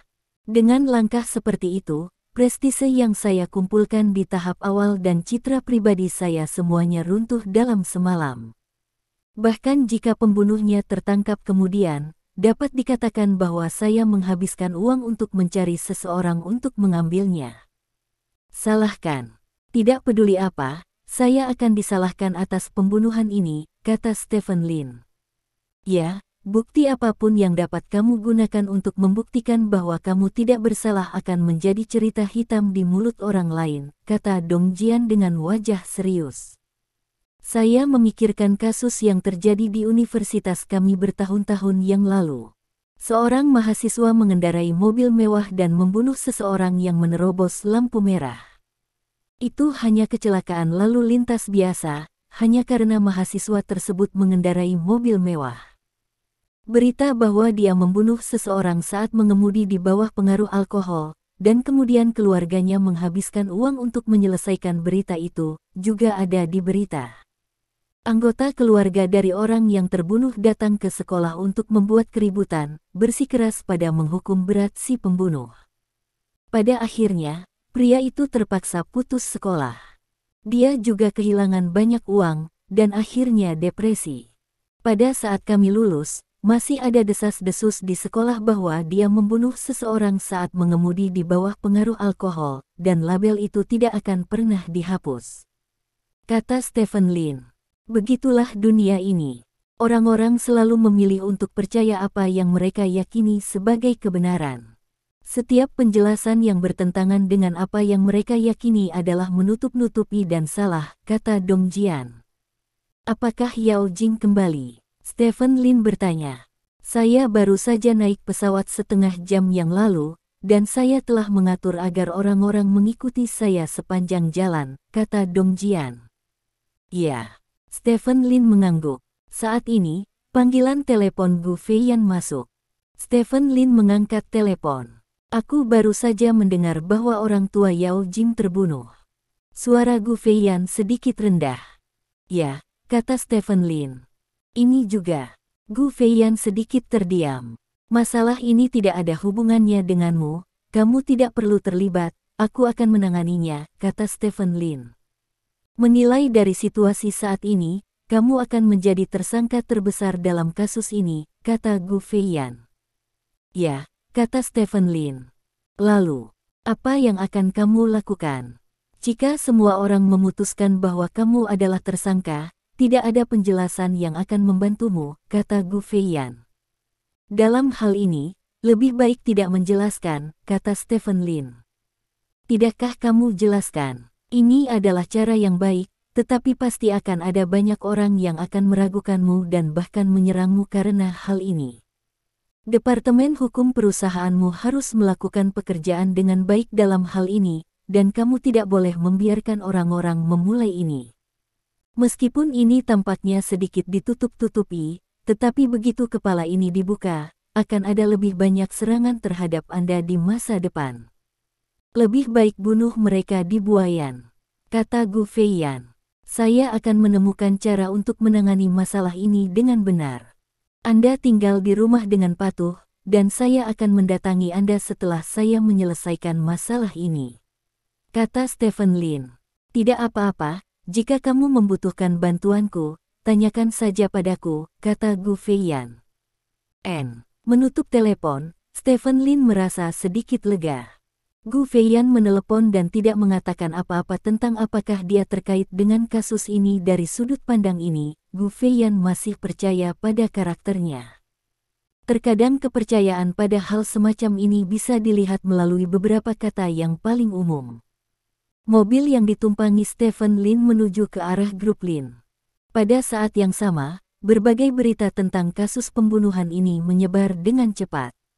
Bagi penduduk kota Haixia, beberapa hari terakhir ini bisa dikatakan sebagai hari-hari yang paling banyak gosip.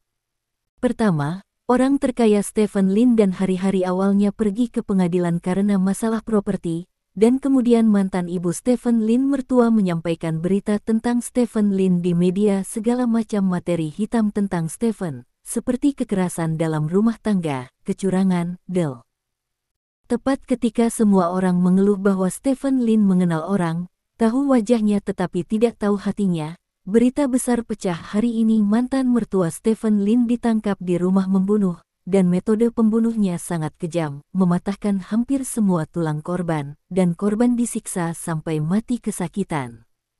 Begitu berita itu keluar, semua orang segera menatap Stephen Lin dengan curiga. Tidak mungkin. Siapa yang menjadikan Stephen Lin orang yang paling mencurigakan? Mantan ibu mertuanya datang untuk bersaing dengannya atas nama mantan istrinya untuk harta keluarga, dan membeberkan skandal Stephen Lin di media. Hal-hal ini cukup untuk memberikan motivasi yang cukup bagi Stephen Lin. Siapa lagi yang ingin mantan mertuanya meninggal mendadak selain Stephen Lin? Dengan demikian, semua jenis rumor yang tidak menguntungkan bagi Stephen Lin lahir dari keraguan tersebut. Beberapa orang mengatakan bahwa Stephen Lin menyewa seorang pembunuh untuk membunuh mantan mertuanya untuk melampiaskan kemarahan batinnya, yang lain mengatakan bahwa Stephen Lin melakukannya sendiri, karena dikatakan bahwa orang yang membunuh mantan mertua Stephen Lin adalah seorang pejuang dan yang memiliki kekuatan yang sangat kuat. Tidak ada jejak prajurit yang tersisa di tempat kejadian, dan pengawasan di sekitarnya bahkan tidak memotret bayangan lawan, dan Stephen Lin sendiri adalah orang yang sangat kuat. Ini untuknya tidak ada yang sulit sama sekali. Segala macam rumor beredar di pasar, bahkan menyebar ke internet. Seseorang memposting sebuah postingan yang secara khusus menganalisis kemungkinan Stephen Lin membunuh mantan mertuanya dan metode terkait, dan menarik banyak orang untuk menontonnya. Berbeda dengan rumor tersebut, harga saham semua perusahaan yang dikendalikan oleh Stephen Lin anjlok setelah pasar dibuka pada sore hari. Harga saham beberapa perusahaan besar di mana Stephen Lin menguasai sebagian besar sahamnya hampir jatuh hingga batasnya. Ini adalah krisis terbesar yang dihadapi Stephen Lin sejak kebangkitannya. Jika masalah ini tidak dapat diselesaikan dengan sempurna, maka Stephen Lin akan disambut dengan penurunan aset yang tajam. 1 jam setelah Stephen Lin kembali ke perusahaan, orang-orang dari kantor polisi datang ke grup Lin dan membawa Stephen Lin pergi.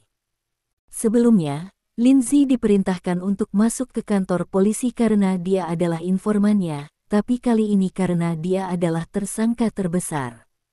Ketika Stephen Lin keluar dari kantor polisi bersama polisi, para wartawan yang menunggu di pintu berbondong-bondong ke Stephen Lin seperti orang gila.